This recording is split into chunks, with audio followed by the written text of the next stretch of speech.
ოდესმე გიფიქრიათ, რატომა ახალი ამბების ლენტაში ამდენი ბრაზი. ეს შემთხვევითი არ არის. ეს არის ეკონომიკა, რომელიც თქვენს ნერვებზეა აგებული. პროპაგანდისტული მედია და კლიკბეიტ ბლოგერები იცნობენ საიდუმლოს, ბრაზი ყველაზე კარგად იყიდება. იმისთვის, რომ ჩანართი არ დახუროთ, მათ უნდა შეგინარჩუნოთ მუდმივი შფოთვის მდგომარეობაში. თქვენი ყურადღება ვალუტაა. მაგრამ თქვენი ხდით მას საკუთარი სიმშვიდით. ალგორითმები და მედია ტექნოლოგიები ქმნიან სიძულვილის ბუშტებს, სადაც ერთმანეთს გვიწინააღმდეგებენ მხოლოდ იმისთვის, რომ გაზარდონ ცდომა და რეიტინგები. ეს დიდი ჩანაცვლებაა. თანაგრძნობის ნაცვლად ჰეითი, დიალოგის ნაცვლად ყვირილი.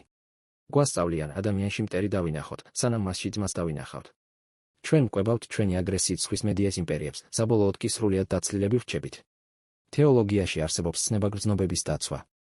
ეს არის, როცა შენ თვითონ წყვეთ, რა შეუშვა შენს სულში. დღეს ეს ერთადერთი გადარჩენის გზაა. თუ შენ არ ირჩევ შენს აზრებს, ისინი შენთვის აირჩევენ ამბების რედაქტორები. ღმერთმა შეგვქნა ერთიანობისთვის, ინფორმაციული ხმაური კი გვამსხვრევს ნატეხებად. ტექნიკურად უფრო ახლოს გავხდით, მაგრამ უსასრულოდ შორს სულიერად. ნუ მისცემ მედიას უფლებას, აგივივოს ცეცხლი. დაიმახსოვრე, როცა კომენტარებში გძულს, ვიღაც უბრალოდ ფულს შეულობს ამაზე.